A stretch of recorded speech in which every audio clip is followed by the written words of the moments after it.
Ситуацию в энергоотрасли обсудили в правительстве. Рабочее совещание по этому вопросу провел премьер-министр Александр Анква. Участвовал в заседании и председатель парламентского комитета по экономической политике и реформам Резу Зантария. Сегодня он в нашей студии. Мы надеемся узнать, какие оценки прозвучали на совещании и на какие вопросы делались акценты. Здравствуйте, Реза Платонович. Добрый день, уважаемые слушатели. Итак, как прошло совещание о ситуации в энергоотрасли? Причем, замечу, что состав участников включал не только главу правительства Абхазии, министра экономики, руководителя Черноморэнерго, но и директора Ингургэс Левана Мебония и главного инженера гидроэлектростанции. То есть разговор был обстоятельно, насколько я понимаю. И нужна была информация, видимо, и с той стороны, не только с нашей. И какие вопросы поднимались в итоге, почему нужно было такое представительства? Обсуждение вопроса, скорее всего, еще раз добрый день. Обсуждение вопроса, конечно, в первую очередь рассматривалась перспектива. Какие перспективы есть в части энергоснабжения Республики Абхазия и как прошла тот самый дефицит, эти самые пики, так называемый ОЗП, осенне-зимний период, с какими нагрузками, с какими последствиями прошло. Вот что обсуждалось на данной встрече, где практически на встрече были первоисточник, так называемый, был главный инженер, был директор Ингургэса. И они рассказали о сложностях, которых они прошли, и о будущем, о каких возможностях в виде киловатт-часов они могут, возможные прогнозы подачи ее в общую энергосистему Абхазии. То есть это все пройденный этап? Сейчас все хорошо, все спокойно? В настоящее время они также, дополню, также обсуждался вопрос о настоящем, что практически весенний паводок, он начался, а воды сегодня достаточно для работы и обеспечения энергоснабжения нашей страны, всей территории покрытия Абхазии. Практически плотина наполняется небольшими умеренными шагами, умеренными метрами и сантиметрами. В целом, как говорится, в штатном режиме. Но если говорить о прошлом, то есть о том, как прошло тот самый осенне-зимний период, то станцию пришлось, эксплуатировали. Ведь это очень достаточно сложный комплекс, эксплуатация гидротехнических сооружений, очень сложный процесс. И такого, наверное, не за все время эксплуатации практически не происходило, когда уровень плотины пришлось опустить ниже, чем 410 метров. А на такой глубине и на таких уровнях эксплуатация гидростанций технико-технологически запрещено. Но, однако, в связи с вынужденной ситуацией пришлось все-таки выйти на такие риски, где эти риски не оправдали себя. И техническим советом и руководством самой Ингургэс, и я том самым подтвердил, увидя те документы, те последствия, фотоотчеты, какое могло привести и что привело эксплуатация Ингурской станции до уровня плотины 410 метров, достаточно печальные, и могло привести к худшим результатам выхода одного из агрегатов практически из строя на долгий-долгий ремонт, и уже не говоря о материальных ущербе, который могло нанести. То есть была вероятность того, что вообще Ингургэс испортится, остановится? Один из агрегатов мог испортиться, и те наносы в результате аварийно он был остановлен на эксплуатации его на уровне 410 метров, в связи с большими наносами. С чем это связано? Наверное, все-таки интересно, потому что на таких глубинах зачастую, так как это является практически дно Ингурского бассейна, собираются всегда нерудные материалы, другие сборы леса и так далее, и так далее. Все, что касается тяжелое, все оседает. И когда мы эксплуатируем станцию на низких высотах, то все это становится прямо в сам водовод. И в водоводе может провести непредвиденные расходы и аварийную ситуацию, которую невозможно будет исправить быстро. В связи с этим было принято решение и самим техническим персоналом, что в следующие годы эксплуатировать, и этим самым уведомили абхазскую сторону, ниже 440 метров от уровня моря, и эксплуатировать станции проектным институтом не рекомендуется. Проведен был анализ, экспертиза, и объявили, что в связи с большим иловыми осадками и другими нерудными материалами, которые оказались на дне, ниже 440 метров от уровня моря невозможно эксплуатировать, не рекомендовано. То есть, если, не дай бог, на следующий год будет такая же ситуация с водой на Ингургэс, то тогда она не будет давать в том объеме энергию, как было в этом году? Ну, наверное, так неправильно говорить. Скорее всего, необходимо распределять ее ранее, до того момента, не доводить ее до такой критической точки ниже, чем 440 метров. Ведь мы в любом случае понимаем, что мы без перетока и этот год, и последующие годы уже не обойдемся. И этот переток, его объем перетока все каждым годом растет и растет. Мы можем кого угодно обвинять в этом, там, майнеров и так далее, высоким потреблением, неправильным распределением, потерями которыми, но факт остается фактом, что нам нужно больше электрической энергии. Ну вот и вопрос, да, каким образом это можно обеспечить, это можно сделать. Вот что бы вы сказали, как человек, профессионал в этой отрасли? Ну, что можно делать? Да, эти действия, о которых я сейчас буду говорить, необходимо было делать еще заблаговременно, до появления дефицита 1 киловатта-часа в общей энергосистеме. И вы знаете, я хочу сказать, как человек энергетик, хочу сказать, что этот дефицит виден не за 1 год, не за 2 года. Его за 5-6 лет видно, что наступит дефицит через 5-6 лет. И даже объемы этого дефицита уже будут понятны для хорошего прогнозирования так называемой энергетики в будущем. Что касается сегодняшней ситуации, она очень сложная. Настоящее состояние пришло не сегодня, не создалось оно вчера и позавчера, и за эти 2 года. Этот кризис начал наступать с момента появления и непринятия мер с того самого киловатта, дефицита того киловатта, когда начался переток. Ведь объем перетока с каждым годом у нас увеличивается. Значит что? Мы ничего не делаем, чтобы его уменьшить. Мы увеличиваем и увеличиваем, ничего не делаем. А что нужно делать? Там много что нужно делать. Строить новые гидростанции, строить новые теплостанции, строить новые сети, бороться с потерями, с коммерческими, с техническими, с технологическими. Много что нужно делать. И это весь тот свод совокупных правил или решений, которых нужно принимать и ежедневно, и ежегодно, ее прогнозируя будущее. Вот как нужно решить проблему. Но дело же в ресурсах. Дело в ресурсах, но необходимо ее применять. Когда у вас был дефицит 1 киловатт, и когда у вас дефицит сегодня 1 миллиард киловатт-часов. Есть разница, какое решение? Это же сегодня для того, чтобы построить собственную генерацию в выработке 1 миллиарда киловатт-часов в год. Это тот дефицит, который у нас есть. Вы представляете, какую гидростанцию или какую теплостанцию надо построить? Минимум еще 200-мегаваттную станцию. А это минимум строительства, даже если иметь будем деньги, еще 5 лет. А за 5 лет еще 1 миллиард киловатт-часов к нам прилетит. Так как идти? Почему говорят, надо идти в ногу со временем? Надо технические решения принимать по ее необходимости, по его появлению заблаговременно, чего не было сделано вот за все эти годы. Сегодня говорить о том, что будем делать завтра, как это решить, чуда не бывает. Нет такого чуда. Вся надежда на то, что российская сторона сможет нам дать какой-то переток, а все остальное или покупать, или брать альтернативу, строить самостоятельно, развивать свою гидроэнергетику, свою гидростанции, свою энергосистему. Только так можно построить. Вот вам путь, вот вам дорога. Поговорим еще дальше, потом, попозже на эту тему. Я хотела спросить, вот возвращаясь к встрече, да, ведь речь шла и о состоянии передающей инфраструктуры, да, СНГРГС. Что это за инфраструктура, насколько она сегодня нуждается вот в совершенствовании, в ремонте, в замене и так далее?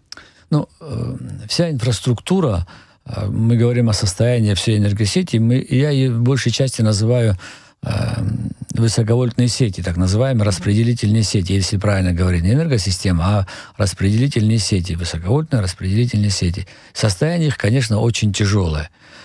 Основная, может быть, не основная, но 20% до 25% сегодня у нас потери из-за его технического состояния. Из-за невозможности обеспечить переток в необходимом объеме от генерации до потребителя. Состояние ее почему? Тут много составляющих. Есть старые генераторы, старые провода, старые опоры. И все это накладывается тем, что ничего нового мы рядом не построили. Была огромная энергосистема в Советском так называемом Союзе, где мы получали электроэнергию с 2 источников, да, со стороны Российской Федерации и со стороны грузинской АССР. При этом мы понимали, что этот ток шел параллельно, он с двухсторонний был. В настоящее время... и система была также и построена, что она обеспечивала именно двухсторонний переток с 2 сторон. То есть параллель мы заходили в общую энергосистему грузинскую и так называемую Советского Союза. Она была едина. Но когда развалился Советский Союз, одна сторона, так называемая со стороны ПСОВ, мы получили отключили линии электропередач, и у нас оттуда больше не идет ток. И сегодня получается одностороннее питание только со стороны Ингургес. Мы должны довести электроэнергию до 280 километров, довести 220 киловольт практически до станции Бзыб. Практически ни по каким законам, не получив потери, невозможно при таких нагрузках. Вот и начинается страдание качества, отсутствие того самого технических решений, которые могли бы сегодня технологически обеспечить наших потребителей надежным энергоснабжением. И тут таких проблем можно говорить много. Несоответствие старости трансформаторного парка, старости распределительных сетей низковольтных и среднего класса напряжения. Тут можно говорить очень долго. Что сегодня по объемам потребления электроэнергии? Как изменилось вот с того периода, когда ограничения уже снялись, сняли ограничения? Ингургес полностью нас обеспечивает. И что-то по объемам известно, цифры какие? И как они, может быть, меняются на протяжении какого-то периода? Все энергоснабжение сегодня в Абхазии практически идет с Ингургеса. Не практически идет односторонне с Ингургеса и перепадной гидроэлектростанции. Она обеспечивает ее в полном объеме. Что касается объемов, оно там от 6 миллиардов, если что-то это вам говорит, от 6 миллионов в сутки до 8 до 7 миллионов в сутки, в зависимости от внешней температуры. Тепло, меньше, холодно, больше. Приблизительно такие истории. Сколько потребляют там, была попытка определить, сколько все-таки уходит в майнинг-систему и сколько там уходит в потери. Практически это невозможно. Да? В сегодняшнее время невозможно определить. Так как майнер разбежался по квартирам, по домам, по частным секторам, по киловатту, по 2, и определить сегодня, где какой находится, это невозможно.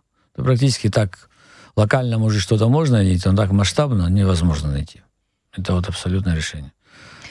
Ну, речь шла и о том, была такая информация, что представители одной из австрийских компаний посетили комплекс Ингургес наш, общий, да, и специалисты принимают участие во внедрении на станции цифрового управления. И сообщается, что внедрение этих современных технологий позволит увеличить генерацию электроэнергии. Понятно, что, наверное, хорошо, что увеличивается генерация, но вот эти возможности нового автоматического цифрового управления не несет ли нам каких-то угроз, потому что не появится ли у них возможность там, нажимать на рычаг, скажем так, с той стороны? Ну, вы, наверное, немножко ошиблись. Я сейчас попробую вас исправить. Конечно. Дело в том, что законы физики никто еще не применял, да. Если было ранее электронное управление, то сейчас цифровое управление. Особого разницы в этом нет. Это ключевое слово управление, да, значит, управлять. Раньше электронно управляли, сегодня цифрового. Ни цифровое, ни электронное управление к увеличению мощности, объема вырабатываемой электроэнергии. Такая информация была. Не имеет. Я могу сказать, неправильная информация. Да? Закон физики никто не поменял. Закон Ньютона F равно m умноженное на a никак не поменял. Масса тела зависит от скорости. Ни массы воды, ни высоту. Никто сегодня не изменил в самом гидротехническом сооружении. Так что это невозможно. Можно для всех передать. Никакого увеличения в этой части мощности нету. А цифровое — это то, что сократило... сегодня весь мир к этому движется, да, весь мир к этому идет. И особых таких каких-то угроз в части, там, что управление у них или у нас, это не будет. Человеческий фактор на станции всегда остается, и он является главным доминантом. Что дает переход на вот это новое цифровое? Уменьшение, если раньше что было до электронной? Раньше было ламповое, да, у нас телевизор. Сегодня электронная часть, да, уже приходит время цифровизации, да, цифра уменьшила объем работы, объем передачи, та самая проводка, те же самые, все уменьшило, это просто легко и это просто... Это какое-то новое оборудование еще будет? Да, это практически новшество, новое, весь мир переходит на это, и они идут в ногу со временем, и это очень хорошо, это облегчит управление. Когда придет квантовая физика, тогда еще легче будет. Но мы думаем со своей стороны, да, как это Могу сказать, угроз никаких нету. И отлично. Это точно. Отлично. И какие еще вопросы поднимались на этой встрече? Вот очень интересно. Что еще, может быть, говорили больше о перспективах на следующий сезон? Говорили о возможности, сколько сможет Ингури выдать. Практически были озвучены те же объемы, что и в этом году. И они оказались практически невозможным. Договорились, что невозможно, очень низким, невозможно обеспечить полностью Абхазию. Говорили о том, что ниже 440 меньший уровень не опускать, это является. И обсуждался вопрос, как начать это самое отключение, без которых невозможно. Уже в сентябре, наверное, не в октябре, а уже в сентябре будут обсуждать. То есть уже с сентября. В случае, если руководство и страны или там не смогут договориться или не смогут найти средства, покупать электроэнергию. Наверное, уже пришло время покупать. Мы же всегда просим. Надо уже и покупать, и переходить, и к этому привыкать.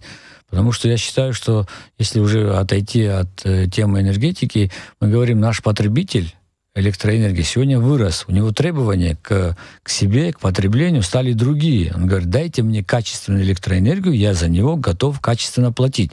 Это тот посыл, который идет от потребителя. Это будь там частный сектор, будь предприятия, компании, они хотят иметь, видеть. Даже сегодня, говоря уже о хлебе, то вы представьте себе о хлебобулочных людей, производящих, компаний, производящих хлебобулочные изделия хлеб, если у него 6 часов отключают в день свет, то он должен все равно выпекать хлеб. Он выпекает его, и он знает, когда его отключать, но не работать же он не может. Он должен обеспечить свою компанию доходностью и обеспечить свой рынок своей продукции. А производить, работать на дизеле, это минимум до 8, до 12 рублей киловатт-час. А цена хлеба остается той же. Конечно, все вот такие составляющие. Да, мы в курсе, да, этой проблемы. Вот в сети распространена информация о перепадной ГЭС, которую якобы собираются взять в аренду, но с этим возникли проблемы.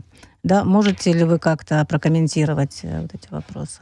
И как вы вообще к этому относитесь? Да, обсуждается. Там были несколько компаний. Одна из компаний, я их название не знаю, вторая из компаний тоже, это был один из акционеров Сухумской гидроэлектростанции, который тоже дал свои предложения по вопросу возможного восстановления одной перепадной номер 2. Не все 3-4, а перепадной номер 2.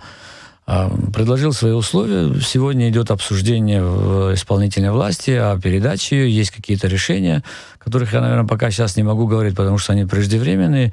Но условия, которые отстаивает сегодня исполнительная власть и то же самое руководство администрации и сам президент, достаточно жесткие, серьезные, в большей части, наверное, не то что сказать взаимовыгодные, наверное, выгодные в большей части сегодня нашего государства, в интересах нашей страны. Больше так я могу сказать условия. Я уже говорила, что многие наши проблемы упираются в ресурсы, финансы и прочее, ну и, конечно же, платежность населения, да, вот как они платят за электроэнергию. И в этой связи, как вот вы считаете, то, что подняли тарифы, да, это положительную роль сыграло или отрицательную, или никакую? И сегодня мы в парламенте несколько раз там рассматриваем законопроект о государственном регулировании цены. Если мы таким образом будем регулировать цену, что благосостояние нашего населения будем привязывать к стоимости услуги, которую мы должны оказать, то, наверное, мы развалим все наши отрасли, которые, возможно, у нас есть. Да? Надо, наверное, наоборот, благосостояние нашего населения, заботиться о нем, чтобы оно вырастало к ценовой услуге, которую нам сегодня оказывает государство, то есть государство, да, в той же воде, в той же электроэнергии.